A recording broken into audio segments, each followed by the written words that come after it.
શ્રીમદ ભગવદ્ ગીતા અધ્યાય 9 રાજવિદ્યા રાજગુહ્ય યોગ શ્લોક 20નું પઠન કરીએ, પછી તેનો અર્થ સમજીએ.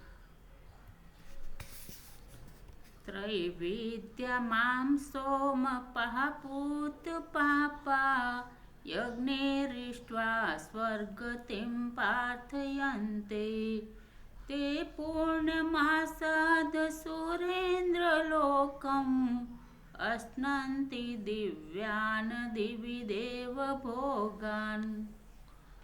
અર્થાત ત્રણેય વેદોમાં વિધાન કરાયેલા સકામ કર્મોને કરનારા ઋગ્વેદ, સામવેદ અને અજુર્વેદ, ત્રણેય વેદોમાં જે વિધાનો કરેલા છે સકામ કર્મો કરવાવાળા, એ સકામ કર્મો કરનારા માણસો, સોમરસ પીનારા અને પાપ વિનાના માણસો, જેને કોઈ પાપ નથી કર્યું, એવા લોકો ભગવાન અહીં કહી રહ્યા છે કે જે ત્રણેય વેદોમાં વિધાન કરેલા સોમરસને પીનારા પાપ વિનાના માણસો મને એટલે કે કૃષ્ણ ભગવાનને યજ્ઞો દ્વારા પૂજીને, યજ્ઞોથી પૂજન કરીને સ્વર્ગની પ્રાપ્તિ ઈચ્છે છે, એ માણસો પોતાના ફળ સ્વરૂપે સ્વર્ગના લોકોને પામીને સ્વર્ગમાં દિવ્ય દેવતાઓના ભોગોને ભોગવે છે.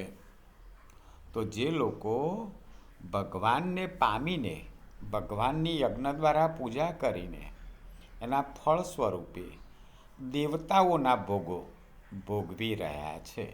જય શ્રી કૃષ્ણ.